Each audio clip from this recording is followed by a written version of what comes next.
Hello, good brothers and good sisters. This is Producer Hoot. We here at Talkin' Shop just want to thank you for supporting the worst podcast ever. And you can also support us by following us on Twitter at Talkin' Shop. That's at TALKNSHOP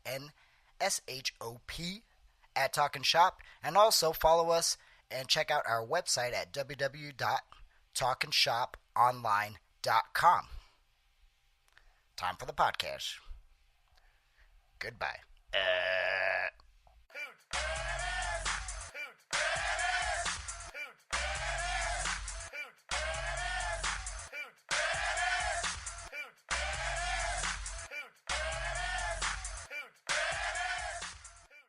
Your ass better call somebody. Ladies and gentlemen, boys and girls, children of all ages, Doc Gallows, the Machine Gun Carl Anderson, Azucar Rocky Romero, proudly present to you the story of Talkin' Shop, The Hoots, Chapter 2, available right now. Vimeo.com/on-demand/The Hoots 2. That's the number 2. Vimeo.com/on-demand/The Hoots 2. Ladies and gentlemen, it is darker, it's dumber, it's funnier, it's stupider. It's Chapter 2 of our amazing series that we're putting out right now, the Talkin' Shop movie series. Check it out, $1.99, rental for 3 months. Enjoy it. Have a beer. Smoke a stogie. Have some whiskey like a gentleman, or some of the blood. Do whatever you do. Sit back, relax, watch the dumbest movie on earth. Thanks for the support. And now live from the MLW studios in room 1428 of the Tokyo Dome Hotel, here is Talkin' Shop with your hosts, the Machine Gun Carl Anderson, Luke the Doc Gallows, and your producer, give it up for Rocky Azuka Romero.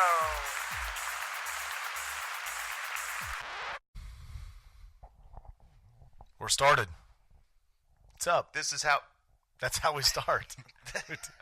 Well, we start with Rocky does a pre-taped horrible opening Intro. that all the fans despise. Right. That all the wrestling fans. I don't and know the why people podcast hate fans. me so much. Well, you're boring. Yeah.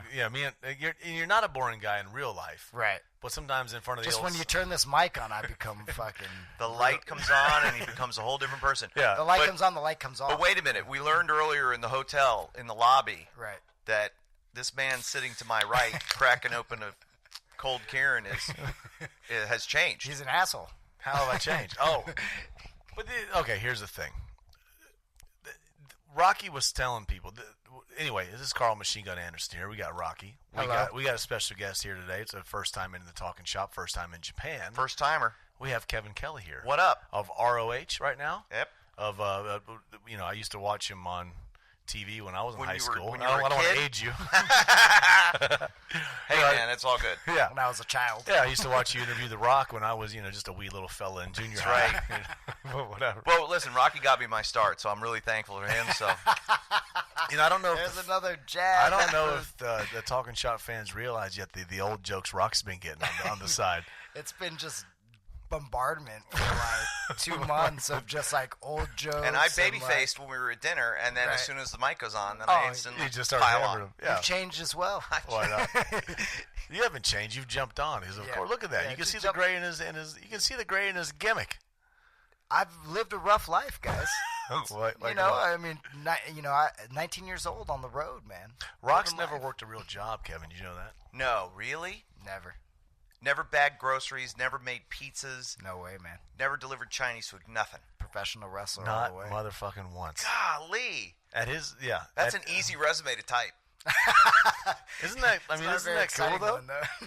But then there was a time, not a couple years ago, but let's just say within the last 5 years, Rock was wondering like, what am I going to do? What am I doing? There was almost a time where he thought he was going to have to work a real job. So we were worried about like, what is he actually going to do? Yeah. So What what am I- were you actually going to do? Well, I'm not really qualified to really do too much, technically, because I have no, like, typing skills. Or, like, So you can't type. no. You're a pecker. No, yeah, I just do one index finger and then the next index finger. You're a Sometimes pecker. I throw a pinky in there. Well, wait a minute now. I bet I could write you a really good resume. Just, it's all bullshit. Yeah. But that's all they look at now. Right. Seriously. Like you're social media savvy. Oh, yeah, I can do Okay? that. Yeah. You're a podcaster. You're a podcast producer. Right, You're a music producer. right, That's 3 things right there. I can get 2 pages out of that. right. So where would I apply? Kroger's. See? There you go. Exactly. Is there Kroger's in it? It's Ralph's. It's Ralph's. Ralph's Play, out right? in Cali. Yeah, Yeah, yeah. sorry. 'Cause he ain't moving anywhere, man. But now let's get back to now. What do you mean I've changed? Let's talk about this. Well, apparently, now, I haven't changed. I've known you since Les Thatcher's. That was the first time I met you. Really? Yes. Way back then. Way back. In 2000? Yeah. Come on. Yeah. That's being revealed right now. And met a very young Nigel McGuinness there, too. Oh, wow. At Les's. There was a lot of good talent Yeah. in those doors. But that was where I first met you. I've always known you to be as you are now. Yeah. But Rocky didn't mince words and called it right out. Yep. He saw you talk to a fan. Yeah. A nice older gentleman. Older guy. And his wife. Yeah. Older couple came in front up, of his wife. and he says, oh, excuse me, in Japanese, wrestlers, right? Professional wrestlers, right? New Japan Pro Wrestling. And then Machine Gun says, yeah. And he goes, and then he says, Dare. Well, he wanted to take a picture. Oh, yeah, he said, yeah, I want to please, take a picture. please. Very nice. Yeah. And then, so me, myself, and Trent were getting ready to take the picture, and before we were about to take the picture, Machine Gun says, who are they? In Japanese. He says, Dare, who are they? And then he goes, and the older fellow started stuttering.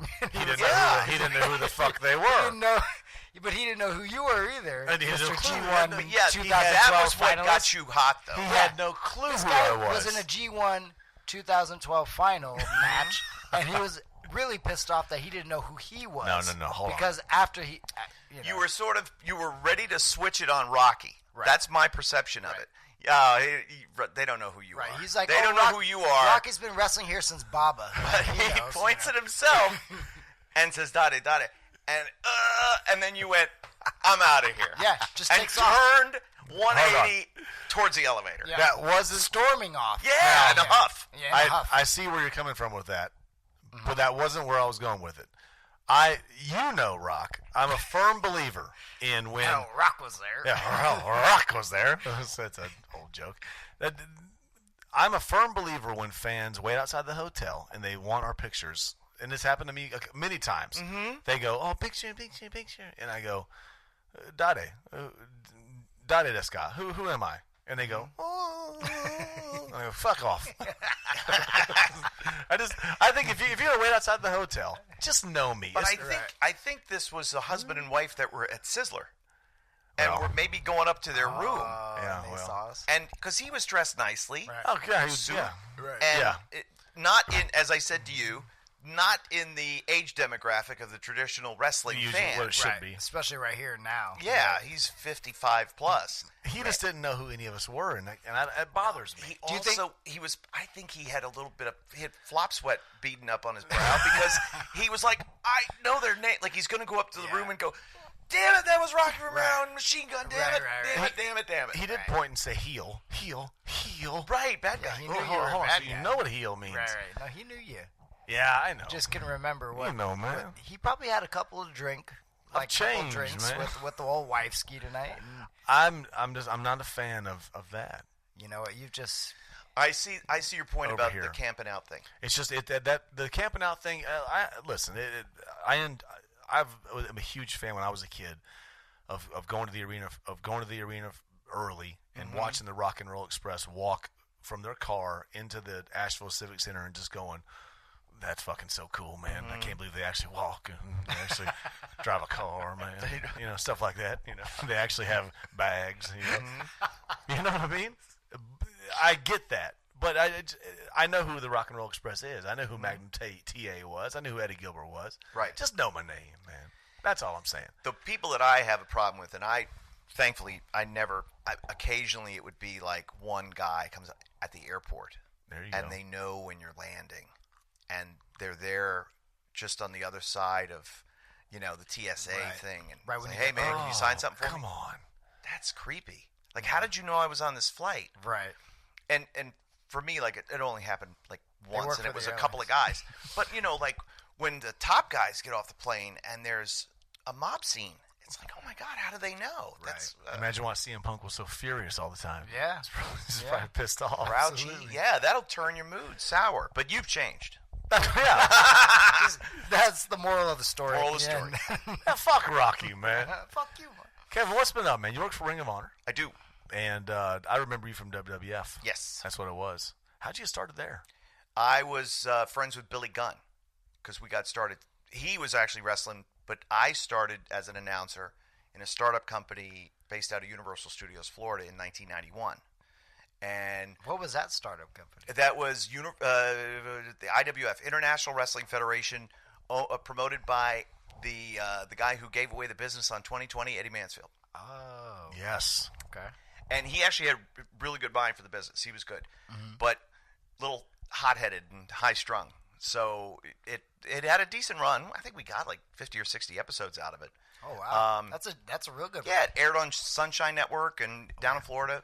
But that was where the Smoking Guns came from. They were the Long Riders. It was the same two guys. It was Billy and Bart. Anyway, so I was always friends with Billy and just kept in touch with him after he left and just said, hey, man, they're coming back down, I see, for a run of house shows in Florida, see if they need a local ring announcer because I needed payday. And Of course. And that's what you were doing. You were doing ring announcing for. I was doing the just IWF, like I did IWF. I did the TV announcing, play-by-play, but then that kind of went dormant. Always waiting for the next. We're going to start taping again soon, Kevin. Okay, I'll Right. wait for your call. And was just kicking around the local Florida scene, just doing whatever I could, and was actually thinking about getting out of the business because I was like, WWF's never going to hire me, and Right. I had tried WCW and they weren't interested. Then I got an audition with WCW out of the blue. They just write you or message you or call you? A guy, a local guy, because they started taping all the worldwides at MGM. Okay. Remember, they were like mass Right. taping all the syndicated shows, and so a guy helped set that up. Was involved with the IWF, and he said, "Hey, if you're interested, they need somebody to warm up the crowd." So you guys are at Universal. And Yeah. then these guys are, and then they're at MGM. We had already stopped taping, Okay. but that was where they got the idea from. They That's interesting Yeah. because that kind of changed WCW's business because they were kind of like able to save a lot of money They did. They basically stopped running house shows and just and worked. just mass tape had- TV, saved right. a lot of money. And they had a few TV shows at that time, didn't they? Have like Yeah, they two were or still three, doing. right? They hadn't started Thunder Worldwide. yet, but they hadn't started Nitro yet either. No, this is like worldwide. Yeah, this is Worldwide and Saturday and night. Saturday night. That's it. Yep. And when we were on the bus today coming over, I noticed that the clock on the bus said 6:05, and it immediately made me think of TBS Saturday night. Yeah, the 05 thing always threw me off as a kid. Nobody's starting. But so I got this audition with WCW, and I was the Yeah Boo guy. Remember those? Yeah. If you remember those tapings, they were like Yeah. people that babyface at just the right. The people would be screaming and yelling, and then the heel, everybody boo, thumbs down. Well, that was me at one taping. You're in there telling them to do it? I was the Yeah Boo guy, If you and I'm love- starting to come back. I'm clapping my wow. hands. It was fun. And talked with David Crockett, talked a little bit with Tony Schiavone, talked a little bit with a couple people, Mike Graham, whoever was in the office, and right. eventually heard back from Eric Bischoff, and they weren't interested. Anyway, so and I started in 91. This is 95, Okay. and my wife's pregnant with our first baby. Yeah. I'm like, the wrestling business is done. This is my little chance to do my one little thing with WCW, and that'll be it. In between tapings, I had a pager at the time. That's how long ago this was. Wow. Hey, Billy Gunn paged me. Let me go call him on the payphone. Hey, man, what's up? You need to call Bruce Pritchard in WWF office right now. I'm thinking this is about the Florida dates. Okay, why? What's up? They want you to come up for an audition. Really? I told him about you wanting to ring announce. Who? Kevin Kelly. damn, we've been looking for him for 2 years. We want him to audition. No way. Vince wanted to step away from the mic. So they were trying to find somebody A to... replacement, yeah. That's great. So It's right, just timing. right then and there, That's what it's all about. hang up with Billy, call Bruce Pritchard. What are you doing right now? Actually, I'm in between tapings with WCW. What? You haven't signed a contract, have you? No, they haven't offered one. How are the shows? Kind of shitty. To be honest. Yeah. Is Hogan there? God, no. Okay, good answer. So they brought me up June 6th for my audition. I thought I bombed. Terrible. Interviewed JR as a heel. He was a heel going to wrestle Shawn Michaels for the WWF Championship in Madison Square Garden.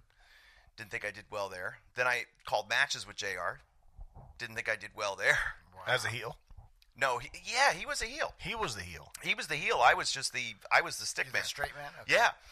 They handed me, no lie, an old Monday Night Raw t-shirt and shook my hand and said, thanks very much. Wow. Wow. Back in the car, back to Newark Airport, flying back to Florida. Now I'm really done. Now wrestling's over, Oh, finished, no. through. Driver gets a call. What? He pulls off. Oh, shit, what's wrong? They want you back. Really? For what? For what? I'm thinking, I didn't steal anything. I didn't break anything. Do they want their t-shirt back? They can have it. They They want can it. have it. So I go back to the studio. Kevin, you're the guy. We want you to meet Vince. Oh, shit. Okay, awesome. So they drive me over to Titan Tower, 4th floor, conference room. I'm going to meet Vince McMahon. Holy God, I'm crapping my pants. I'm trying to find anything, Raw Magazine, anything to talk about. I don't know what he's going to ask me. I don't know what I'm going to say. Vince walks in. Hi, pal. How are you? Nice to meet you. Super intimidated. Right. And I just threw up all over him. Whatever I could say. I don't even know what I said. Just shit So I- started coming out of your mouth. Just shit. So I bombed Diarrhea my flying out of the mouth. I'm ready to quit the business. I bombed my audition, and I somehow still got the job. Wow. What'd you had guys no talk about in that room? No idea. I don't remember a word of it. long No, I was do the remember meeting? some. Because Kevin Nash and Scott Hall had just left. Oh, okay. And so that was a big thing. Right. And I was like, talking about loyalty. Loyalty Yeah. means a lot to me. Yeah. Okay. You know, if you hire me, I'll always be a loyal guy. Because How you long knew was that this that was a good meeting? thing to say at that point. Trying to find an emotional connection to him. How long was this meeting? Like, 5 minutes. that's it? Okay. Felt like an hour. Longest 5 minutes I of my love life. that. Oh, I love And then started on June 24th, 1996, which that day is significant because the day before, June 23rd, 1996, was at the King of the Ring. Steve Austin wins and says Austin 316 says I whipped your ass, which is many Everything went people's nuts. estimations the birth of the Attitude Era. Right. I remember. That's great. I remember you. What I remember the most about you is I remember some just really cool promos of just The Rock back there, just cutting these sweet promos, and you just got these stone faces on where you have to keep a straight face. Oh, yeah. and he's cutting these funny, badass promos, man. Is that cool as shit? It was awesome. My It's The favorite Rock, man. My favorite part was the pre-tape guys that always shot them, the ENG crew. It was always pretty much the same group of guys. Yeah.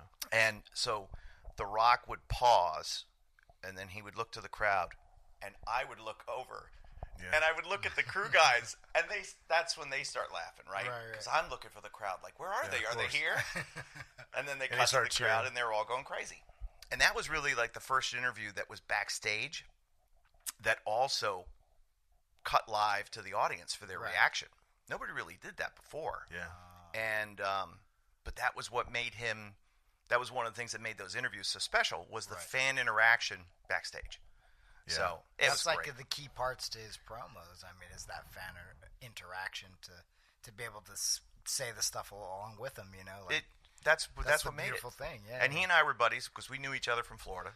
right. And his dad, one of the shows that I was doing on a regular basis when I was in the Florida scene, he was like the top babyface, and Cuban Assassin and Nasty Ned Brady were the main heels. Mm-hmm.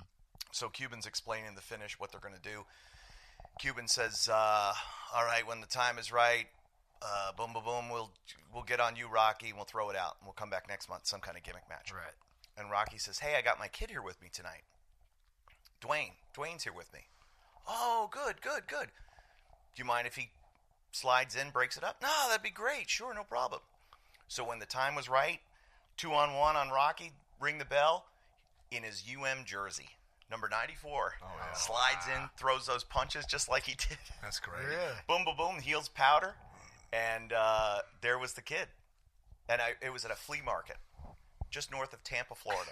I That's always great. said to Rocky, I was like, hey, listen, if you want, I could call down to Hudson. I could probably get us booked on the show down there if you need, extra work or something. He said, man, I'll keep that in mind. Thanks. How cool is that, man? That's fucking cool. This is your first time in Japan? Yes. Ever? How's the first day been? I was extremely nervous. So landing, like, did you think you'd be nervous going through, like, for the visa Didn't or know going through any. stuff? Have you been out of the country?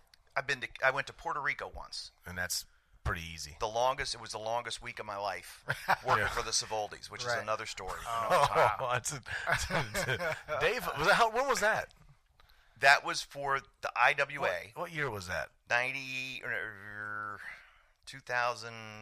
6 or 7? No, 2004. Victor was still alive. Oh, yeah. Now I remember this And time. Luke was the booker. Luke was the booker, yeah. And the Savoldis came in to kind of take the tapes and get them onto US TV. Right. So they were going to do a pay-per-view. And so it was just basically a house show that was sort of zhuzhed up a little bit. And me and Honky Tonk Man were the announcers. Oh, We did the event on Sunday. And then Monday we were supposed to shoot the wraparounds. And Tuesday was something, and we were either going to go home Tuesday or Wednesday. Or Monday was a dead day, and we were going to shoot Tuesday and go home Wednesday. Something like that. The schedule wound up getting all screwed up. it's Puerto Rico. And it became, it's Puerto Rico. And it became, Rico, this could have happened anywhere, because Okay. this was the Savoldis. This wasn't Victor. Okay. And it wound up with basically me screaming. It was like Bobby Fish in Germany. Which we haven't talked about We yet. haven't talked about that. But the next podcast. Anyway, next time. But yeah, basically with me screaming at Tommy Savoldi about them being crooks and how much I hated them. Oh, shit. And thank God Victor was there, because Victor took these worthless checks that these two fools gave to me and Honky, went to the bank, cashed them, and gave us our money. Wow. And we got on the plane and went home. The Honky Tonk Man, how was he? He was awesome. Is he awesome? he's a Gallows favorite. Part of the charm of Honky was his ability to drink vodka out of a pint bottle and tell story after story. Now, how do I know this? Because I wound up his unintentional roommate, because those crooks of Savoldis booked me in some... Crooks of Savold. Oh, the crooks, man. They booked me in a hotel room, and Tommy handed me the key. You're in room 40, whatever. Okay. Open up. There's nothing in the room. There's no towels. There's no anything. I had a towel with me, so I showered after we got done with the show. There was no towels in the room? No, it was weird. Like, they didn't have any fixture. There was no soap. There was nothing. The TV worked. One of the lights worked. It was the night of the Super Bowl when the Patriots beat the Carolina Panthers. Way back. So anyway, I go downstairs in the morning, and it's like, hey, I'm in room 4, whatever. There's no towels or anything in the room. And the guy behind the front desk says, how did you get in that room? Savoldi handed me the key. You working for the... Oh, you got to get out here right now. Get out. No. Wait, what? Those crooks of Savoldis. Crooks. They said it. What happened to those guys? I don't know.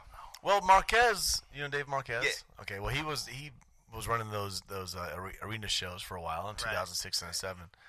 And then, so this must have been 2000. It must have been 2007, right before I came to Japan. I remember he brought, is there a Mario Savoldi? Yes. There it is. Okay, he came and he had just taken over IWA again. Yep. This was after Victor had died. Yeah. And he was supposed to bring everybody in, bring me in. I was all excited. Right, I remember. I had this. nothing Okay. anyway. I mean, I was all pumped. Like, Right. Ring of Honor wouldn't book me, WWE wouldn't book me, Right. TNA wouldn't book me, Japan wouldn't book me. I'd have taken anything. I'd have taken Rocky booking me, mowing his grass. That's what it took. But that's where I met the Sabaldis when they came to Las Vegas. So I do know them. Mario's the nice one. He's the better one. He's the better one. Tommy's the he's the heel. The shyster. Big time. Big time. Anyway, so I called Tommy up and, hey man, they're kicking me out of this hotel. I don't know what the fuck's going on, but you need to do something about this. I'm going to be out in the streets here in Puerto Rico. And That wouldn't be good. no. Well, we'll take you over to the courtyard. I'm thinking, why am I not in the courtyard in the first place? Right. Anyways, we go to the courtyard. Of course, they're sold out. Goes, come on, we'll take a ride up. Knock, knock, knock. Honky opens the door. Hey, would you mind if Kevin Kelly stayed with you? And I'm like behind him going, not me. All right. Honk says, yeah, sure. It's a suite, so I could sleep on the couch. No problem. Couldn't have been nicer. Yeah. Great dude. You still talk to him? I haven't spoken to him. You know what? We shook hands at the airport. You and Honky? We did, and we hugged and said, we promise each other we will never come back to this fucking island again. Surely he went back. I'm sure he did. But I have not. Of course, if there's a payday. I involved, haven't yeah. spoken to him since. So Since I that know- hug? Wow. Since the hug. We left on a high note. Let's put that out there, man. Let's do it. Honky, if you're listening. Honky ain't listening. He ain't listening, but one of his minions is. And I'm sure. Please tell Honky I love him, and Kevin Kelly says hi. But Yeah. yeah, this is my. So anyway, that's the only other time I had left North America, the continent. Yeah. I've And been this to is Canada, your- of course, yeah. and so I was never more nervous Right. than I was before this trip. Like I kept checking the dates, and I kept looking at the calendar, and I was wigging out about the time change. And I'm like, wait, what? How's this going to work? What am I going to do? I don't know where I'm staying. I know it's all going to work out. Everything's going to be fine, right? Everything's going to be fine. Yeah, because it's all set up here. These guys take care of you here. It's first class. Yeah, of course. And when you get to the city, it's just, I mean, we're looking at, describe the scene. Well, we always do. Can you describe it for us? Because we always do it, and I wonder if they think we're lying. No. It's like you can actually, the Tokyo Dome is right We're here. staying at the Tokyo Dome Hotel. Kevin, you want to see a Tokyo Dome? Take a look. Yeah, I know. It's right there. I understand. Look at It's that just thing. to my left. You actually fucking see it. I know. I'm looking at it right now. Yeah. We're on the 17th floor, and we're looking out, and we can see the Tokyo Dome, right? Plus the whole scenic city of a beautiful And it's just all lit up. Saturday and night. It's gorgeous. There's a gigantic Ferris wheel thing over there. It's amazing. It's cool. It's amazing. So and what- I just love what you guys have been doing. What are you doing here? I don't think we've talked about that. Well, I am going to be one of the English commentators for King of Pro Wrestling Monday night. Yeah. And that's going to be streaming live on njpworld.com and njpwworld.com. And it's going to be me and Matt Stryker. And we're really excited. That's cool. So, yeah, it's first time here. This is, I think, like It's English fans monumental. have been waiting for that. You know, Well, I obviously think- we had the Tokyo Dome earlier this year that was done, and we've been waiting. I think just fans have been waiting for that to come back because it's such like an important part. I think fans take what they're given and they like it. Now there's a change. Well, we're used to the Japanese commentary. We like it. We may not understand what they say, but we like it. Kevin and Matt Stryker. Oh, what do they know about New Japan? Oh, there's a lot of that. And I've read a lot of that. And that's cool. Yeah. So you know what? We have to go out there and we have to prove ourselves. Right. Yeah. Nobody's rolling out a red carpet for us as far as the fan base is concerned, and that's cool. Yeah. But you guys are the best at what you do. I'm so blessed because I get to call matches in Ring of Honor, which to me is like the highest of the high. Right. But this is the number 2 promotion in the world. Yeah. I mean, the houses that you guys draw the money that's rolling in. Yeah. The Bullet Club. I've heard of that Bullet Club thing. It's taken off. Let's talk about it a little more. I'm excited about Kevin and Matt. Whatever those fans that are saying that are just fans that just like to probably talk shit. Well, You know, and I'm They're saying, all but those- there's they're- there's they're all those guys that fans. like to just it's just about. I'm excited about it because at least now there's 2 guys that are knowledgeable about professional wrestling. Right. That can sit there and call stuff they can actually understand. Like, I don't mind watching the Japanese matches with the Japanese commentary just because I'm used to doing that. That's where I've been employed for 8 years. Right. But it's going to be fun now to hear actual English guys talking. I'm something really a little excited different. about it. Yeah. And like one of the things that I always loved about when I worked at WWF was the Spanish commentators, because they're most famous for having their table broken all the time. But to me, the team of Carlos Cabrera and Hugo Savinovich was the best team I ever heard because they had such passion. I didn't need to understand a word, Right. Yeah. but Carlos had the beautiful bassy radio voice, and Hugo's way up here. Oh my God, la la la, and you're la la la la la, and it's a mile a minute. And I don't understand what they're saying. Right. But damn it, if I didn't enjoy what they were talking about. That's part of the Japanese guys too. When they get pumped up, you can tell something's going on. Right. You have no idea what they're saying, but it's the emotion and the tone of it that really sets it. I think one of the things that separates New Japan apart is that it's treated as sport, and by the press, by the fans, by the wrestlers. We're going to describe this as sport. We're going to take more of I don't want to say an analytical approach. We're not going to be breaking down, the nuances of an armbar, but when it comes time to be able to do some of that, then we will. Like in your match coming up, Rocky, with Red Dragon, I know I know the dynamic of the four guys in the ring. I know what works. I've called your matches before. Right. With you, it's a little different this time. A little fun. It's great. It's going to be big time physical, and Tom is going to be seconding, real busy. Yeah, guys. Make sure you go to Twitter and you write Tama and say, Come on, man. What? You can't put him on blast. Well, fuck it. This is what Talking Shop is. Tama, we're walking to the restaurant. Tama goes, "Yo, dog, don't say that to Hattori, dog." And I go, "What?" And he goes, "Man, don't bring that up, dude." Because anyways, guys, Tama got flown over here and he ain't got a match. So I was like, does the office realize he's not working? so I'm like, I'm gonna say that for sure. And so we're walking real seriously to go eat, and Tom goes, "Yo, dog, don't say nothing for real. I don't want them to know." You're not gonna get paid. Hey, but he's a hell of a second, man. They fly him all the way He's over. a great second, but I'm like, but what the fuck, man? Kevin, you got anything to plug, bro? Anything you like? I know that I do a podcast as well, which I'd love to have you on. I'd love to have you on as well. Can't wait. We could talk about the 4 decades of your career. Yeah. And Rock's been working since 1750, man. Come on, guys. He signed the Declaration of Independence, Come man. on, man. Him, John Adams, Thomas Jefferson. But the audience, we were comparing numbers over dinner, and the podcast audience for this Talking Shop, a little bigger. I wasn't bragging. I just was telling them. I was like, what? I don't, Right. do I have a large podcast audience? I have no idea. I don't know what to compare it to. And when I ask for numbers, it's like, well, the audience grows over time. Like they listen, and they go back and listen, and then the number jumps up. But it's the Kevin Kelly Show. We do it every other week on. You can find it at placetobenation.com. You can subscribe to it on iTunes, and we have fun. We usually interview one guest. We talk about wrestling in the beginning and sports and entertainment stuff throughout, and have some fun. Cool. This was one of our more straight-laced shows, to be honest. Right. Gallows wasn't here as well, taking just like it. Anytime Kevin would try to talk, Gallows would take it and say something. It's also fairly early. Yeah, it's true. And you're only a few.